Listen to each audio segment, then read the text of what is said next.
Hello, my name is Germana Rovinelli. I am a certified clinical hypnotherapist and an attachment theory relationship coach.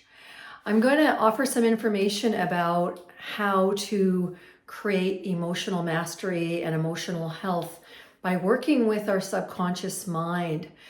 Many of us have very little information about the subconscious mind and how it works. And I find that educating people really allows them to go, oh, wow, I actually have some capacity to make a difference in my own life. The subconscious mind is the part of us that's being programmed basically from conception on the way through. And I'll just share some points with you. It's really important to understand how to master our emotional state by understanding the programs. A lot of people have shame and guilt and they think there's something wrong with them or that they're bad, when in reality, all that they're struggling with is a program that they've been taught to believe and they haven't learned to clear it or reprogram it. The key principles about how the subconscious mind works, we'll talk about that. It's really important to understand that we all are in a trance all the time, and most of what we're doing is repeating a trance that we've been taught to believe. And if we don't question it, it actually begins to become our life's theme. And I'm going to offer some reprogramming tools to start shifting old programs into new ones that are healthy and beneficial. Again, our quality of life is what really, really matters. And many people are suffering and they do whatever they can to move out of pain. And if they keep doing the same thing over and over again and not really accessing and using tools to reprogram the subconscious mind, it basically is like an old program that just keeps firing and firing and firing. So there's an equation that is really simple and it's really, really powerful, and you can do it at any level. It's called BTEA, and our belief systems basically impact our thoughts. So if I have a belief system that I was taught I wasn't wanted, or people don't like me, or I'm the wrong sex, or I'm not smart enough, or I'm in trouble, if I've been taught that as a very young little girl, I will have thoughts that will constantly flag to that. Am I doing something wrong? Have I done enough? And those thoughts then are just automated. They pop. And then they create actions of moving towards something, fixing something, making something better, or running away. And that can really show up in every area of our life, our relationships, our career, our finances, our emotional state, our physical state, our spiritual state are all impacted by our core beliefs. So a belief, I am lovable, creates a thought, oh, I'm safe to connect with people, creates an emotion, I am comfortable, I will let people into my life, and actions of reaching out, of letting people in, of letting myself receive connection. The opposite is also true. And for many people, especially people in the recovery world, they're so shame-based that they actually believe that they're bad and they're rotten, or that there's something wrong with them. And then that is like the little deep, nasty secret that lives inside. And that creates thoughts that they won't like me. What if I make a mistake? Oh, I'm fat, or I'm ugly, or something. The subconscious mind, through that belief, if it keeps the belief, will have all of these little bubble thoughts that will continue to pop up, that will actually run the person's life and contaminate it, which will create emotions. Oh, I'm ugly. Oh, people don't like me. Oh, I won't have the courage to step out of my comfort zone, and therefore the action becomes flatlined. So a belief, thought, action, emotion. And when you see someone that has a strong emotion, whether it's you or someone else, you want to ask, what am I telling myself? What am I making this mean? And the minute you track that, then you can ask, is what this means to me true, or is it a painful story? 99% of the time, it's a painful story, an unresolved core wound that hasn't been healed. And I'm able to offer support to actually heal those wounds.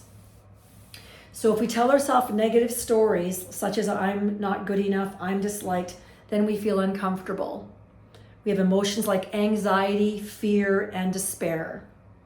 And if we change that story to I am good enough, I have done enough, I am lovable, I am worthy, then we feel more positive emotions and we're more willing to engage and grow as human beings.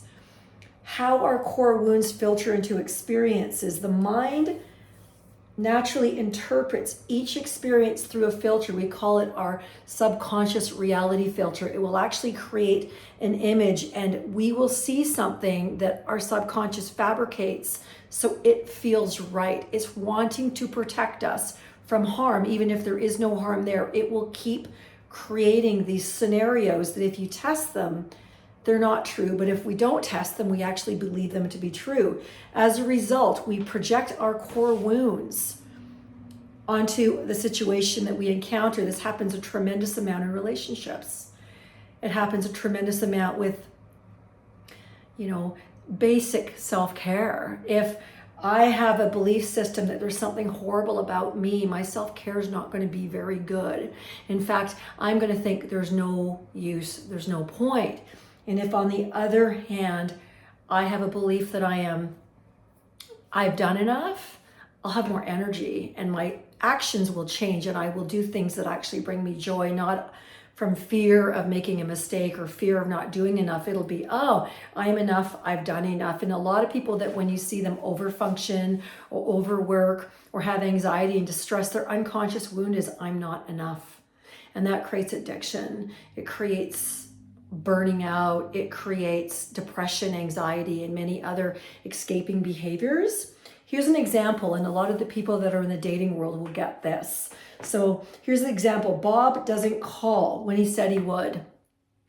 The experience is filtered through the wound of, I'm not good enough, I'm not lovable, I am disliked, etc. The person doesn't know that, but they have an emotion that comes with it. And we assume that Bob didn't call us back because these core wounds, they come up and we take it personally instead of going, maybe Bob lost his phone. But in the meantime, those thoughts create emotions, and those emotions then actually poison us and rob us of joy.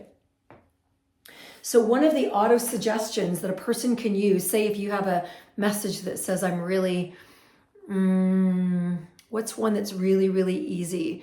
I'm not enough. And then the person then looks at that, and you look and maybe you start to write down, I am enough in the relationship area of my life today. And you pick 3 areas where you have emotions that you go, yeah, I had a nice meal with someone, I had a nice conversation, I did enough.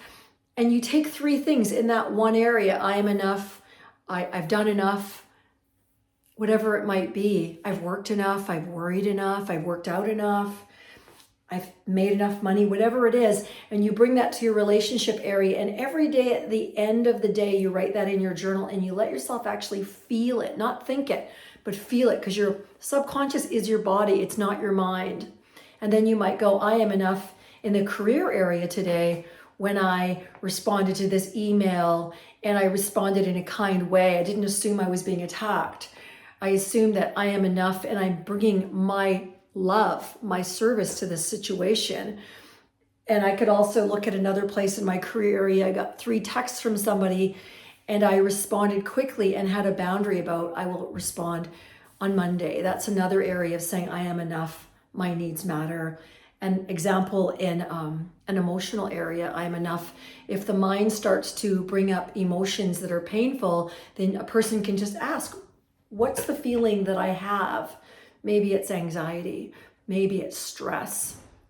And then go, what am I making this mean inside of me? What does this mean? And if someone's got a lot of shame, they'll go, oh, I'm in trouble, I'm bad, someone's mad at me, I haven't done enough. And if we don't interrupt that, then that person will live in that heightened state of distress for that day, that month, that year, that life, and they may actually completely burn themselves out. And so how could a person repattern that? I have done enough in the career area of my life. I worked from this time to this time. I did a good job. And you let yourself let it land. And then I am enough when I, responded to a request for information and I responded in a kind, gentle way. And I felt comfortable giving my information. I am enough as I acknowledge that when I work with someone, I'm actually sharing something that's very precious, my knowledge and my joy. Now, that's the opposite of thinking I've not done enough or I'm not good enough. And what happens is most people live with the I'm not enough wound running their life, and it damages their ability to have relationships. They'll transfer that hatred or shame onto their significant potential other, and the subconscious will make up stories. They didn't return my call because they don't like me. And it's not true. One of the best questions to ask is this true? Can I prove with 100% accuracy that it's true? And if you actually did that, you would discover how often your inner dialogue is lying to you. And it's being able to go, is this true? No, it's a painful story that's linked to a wound that says there's something not okay about me. And that's the subconscious injury that, again, can be healed. And I'm just giving a few different examples. And the other process is actually asking yourself when something pops, is this true? Is this another painful story? Most of the time it's a painful story. And then asking, is this good for me? And if it's good for me to keep telling myself this, awesome. If it's good for me to stop telling myself that, that's a self-care boundary. I will not allow myself to be wounded by this parrot mind that keeps saying things that are not true. I was raised, unfortunately, with parents that taught me I was not welcomed in this world, and I would have to do anything that they wanted me to do to survive. And I was brutally abused by my parents. So I grew up with a lot of really significant core wounds. And I was attracted to learning hypnotherapy because I wanted to feel comfortable in my own skin. I wanted to be able to have real relationships, not transactions. And I wanted to know who I am and my worth. And I did a tremendous amount of work there that has allowed me to go, oh my God, I'm so grateful to be alive. And then the next piece is to help other people take their power back. The difference between hypnotherapy and talk therapy is hypnotherapy accesses the subconscious mind, which is about 97% of our behavior because it's the emotions underneath. Conscious mind conversations are still great, but they don't actually help you reprogram the root cause. And if we don't program and reprogram the root cause, it's like a blackberry bush that just comes back stronger and stronger. And eventually, if we're triggered, the subconscious will put on its reality filter. I'm not safe. It's a not safe world. I need to go hide. I need to get into some sort of a adapting response to survive. And we don't heal if we don't feel safe. So once you remove the blocks that say there's something wrong with me, or I'm not safe, or I'm not lovable, or whatever the story is, and you feel that with your true self, which is love, you can heal almost anything. You can heal depression and anxiety and autoimmune diseases, and you can teach yourself to receive love and to fill your own bucket up instead of trying to get other people to give it to you. So I'm going to offer, more videos with time. I just really want to be in the right frame of mind when I share them because it needs to be something of value to you. And if you have questions or you're curious about hypnotherapy, emotional clearing work, feel invited, or attachment healing. Our attachment style is linked to our unresolved childhood wounds, which is how our subconscious mind is programmed. So if we know that and then we can start to heal that, then we can actually have healthy relationships instead of the same relationship over and over and over again with 500 different people, because our subconscious will go, oh, they're dangerous, I'm not safe, and it'll find a way to destroy the relationship to try to keep us safe from something that isn't actually real, which is injustice.